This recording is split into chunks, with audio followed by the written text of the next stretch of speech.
یہ काफ लीग का ज़माना था। जनरल परवेज़ मुशर्रफ यूनिफॉर्म में सदर थे और शौकत अजीज़ वज़ीर आज़म थे। मैं इस दौर के एक तगड़े वज़ीर के पास बैठा था। चाय का कप और गप दोनों गर्म थीं। अचानक चपरासी अंदर दाखिल हुआ और साहब को एक चिट पकड़ा दी। वज़ीर ने चिट देखी, कुर्सी से उठा, दौड़कर पीए के कमरे में गया और थोड़ी देर बाद नून लीग के एक साबिक वज़ीर को साथ लेकर वापस आ गया। मैं भी मेहमान के एहतराम में खड़ा हो गया। वो साहब जितनी देर वज़ीर साहब के दफ्तर में रहे अपनी कुर्सी पर नहीं बैठा। अपने हाथ से ने चाय भी बना कर दी और फिर आखिर में इन्हें बाहर गेट तक भी छोड़ कर आया। मैंने वज़ीर से पूछा कि ये आपके पुराने जानने वाले हैं? इसने हंसकर जवाब दिया, बिल्कुल नहीं, मेरी इनके साथ तीसरी मुलाकात थी। मैंने कहा, आपने इन्हें जितनी इज्जत दी मुझे महसूस हुआ आप इनके पुराने जानने वाले हैं। वो दोबारा हंसा और बोला, मैंने ये इज्जत इसे नहीं इसके करैक्टर को दी। मैं इससे जेल में मिला था, मुझे इसे काफ लीग में शामिल करने का टास्क दिया गया। मैं इसे 2 मरतबा मिला और दोनों मरतबा इसे वजारत की ऑफर की, मगर इस शख्स ने साफ इनकार कर दिया। इसका कहना था, क्या गारंटी है मैं कंप्रोमाइज़ करके बाहर आऊँ और जिंदा रहूँ? मेरे बाद मेरे बच्चे और मेरे दोस्त मेरे बारे में क्या कहेंगे? वज़ीर साहब का कहना था, मैंने इससे कहा,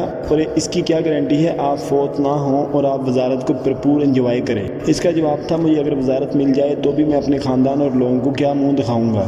ये लोग हो सकता है मेरे कंप्रोमाइज़ पर कुछ ना कहें, लेकिन मैं रोज़ाना आईना देखूंगा और आईना मुझसे रोज़ पूछेगा, ये तुमने क्या किया? मैं अपने आप को क्या जवाब दूंगा? चनांचा मेरी तरफ से माजरत। मैंने इसे कहा, आप इस इनकार के नताइज से वाकिफ़ हैं, आपको लंबी सज़ा भी हो सकती है, जायदाद भी जब्त हो सकती है और आप डिस्क्वालीफाई भी हो सकते हैं। क्या आप ये नताइज भुगतने के लिए तैयार हैं? ये हंसकर बोला, मेरे भाई, ज़मीर की आवाज़ सुनने की सज़ा होती है और मैं ये सज़ा भुगतने के लिए तैयार हूँ। वज़ीर साहब खामोश हो गए। मैंने इससे पूछा, इसके बाद क्या हुआ? वो शर्मिंदा होकर बोला, मैं वज़ीर बन गया और ये जेल में रहा। ये 3 साल बाद रिहा हुआ तो इसे जेल में रखने वाले भी इसकी इज्जत कर रहे हैं और मैं भी। मैं खुद को इसके सामने छोटा महसूस करता हूँ और इस फीलिंग ने मुझे इसके सामने कुर्सी पर नहीं बैठने दिया। वज़ीर साहब खामोश हो गए। वो दौर ख़त्म हो गया। जनरल परवेज़ मुशर्रफ की यूनिफॉर्म भी उतर गई और काफ लीग भी तितर बतर हो गई। हुकूमत के साथ ही इस वज़ीर का सियासी कैरियर भी ख़त्म हो गया। वो मुल्क से बाहर शिफ्ट हो गया। ताहम जेल बर्दाश्त करने वाला MN दोबारा मुंतखब हुआ, वज़ीर बना और मुसलसल बनता रहा। मैं आज जब वो वाक़या याद करता हूँ तो मैं अपने आप से पूछता हूँ, फ़ायदे में कौन रहा? वो जिसने कंप्रोमाइज़ करने से इनकार कर दिया था या फिर वो जो 2.5 बरस की वजारत के हाथों बिक गया? मैं आज भी ये सवाल पूछता हूँ तो मुझे बेख्तियार PTI याद आ जाती है। ये जमात तवील अरसे बाद अवाम की जड़ों से फूटी थी और ये आहिस्ता आहिस्ता अवाम की उमंगों का मरकज़ बन गई थी। लेकिन फिर इमरान खान भटक गए और इन्होंने अपने दरवाजे इन लोगों के लिए खोल दिए जिनसे नजात के लिए अवाम ने इमरान खान को अपना लीडर बनाया था। वो लोग आए और फिर PTI और दूसरी जमातों में कोई फ़र्क ना रहा और इसका नतीजा वही निकला जो ऐसे हालात में निकलता है। पार्टी और लीडर दोनों फारग हो गए। इमरान खान माने या ना माने, लेकिन इनके साथ वही हुआ जो क्रिकेट मैच के दौरान होता है। हज़ारों तमाशाई स्टेडियम में बैठे होते हैं। ये नारों के साथ बैट्समैन को आसमान पर चढ़ाते हैं। बैट्समैन इनकी तालियों और नारों से गर्म होकर क्रीज से बाहर निकलता है, छक्का मारने की कोशिश करता है, आउट होता है और फिर पूरा स्टेडियम इसे जमकर माँ बहन की गालियाँ देता है।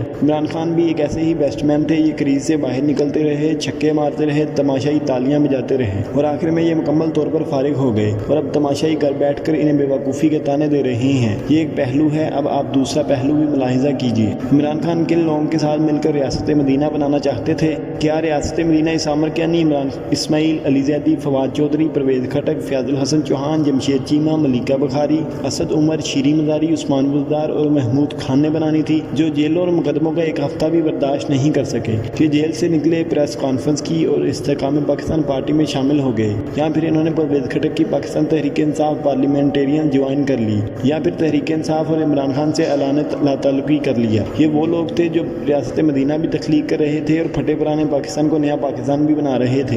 ये लोग इमरान खान की वो इनकलाबी टीम थी जिसने गुलामी की जंजीरें तोड़नी थी और जिसने अक़वाम आलम में मुल्क का सर फख्र से बुलंद करना था।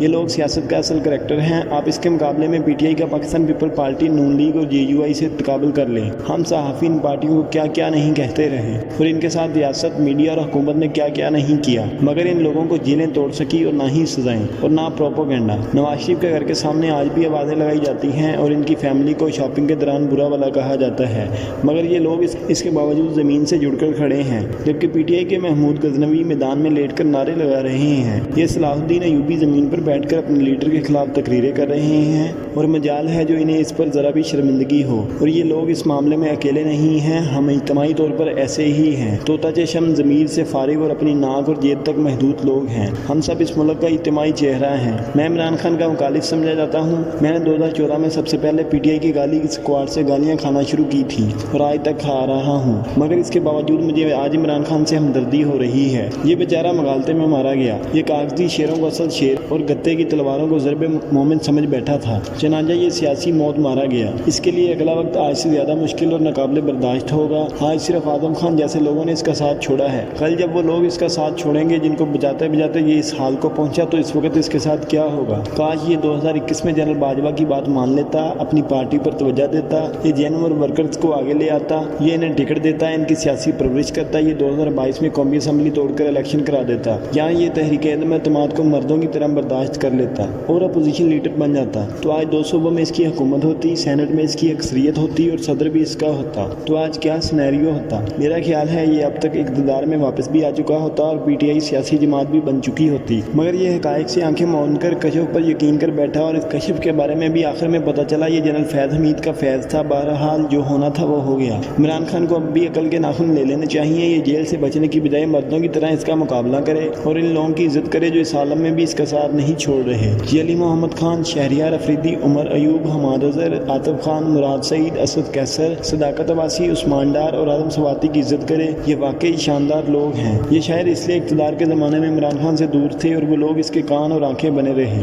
جن کی جیب میں ضمیر تک نہیں تھا۔ چنانچہ آپ آج نتیجہ دیکھ لیں، عمران خان کے لیے آج بھی ایک لائف لائن باقی ہے اور وہ ہے عوام۔ یہ اگر جیل چلا جائے، مشکل وقت کاٹ لے تو یہ زیادہ فورس کے ساتھ واپس آئے گا۔ یہ شاید یہ کر بھی گزرے مگر بشرا بی بی کے موکلات اجازت نہیں دے رہے، لہذا سیاست کا گلیشیئر بے وقوفیوں کے سمندر میں پگھلتا جا رہا ہے اور تبدیلی کے خواب روزانہ کی بنیاد پر ٹوٹتے چلے جا رہے ہیں۔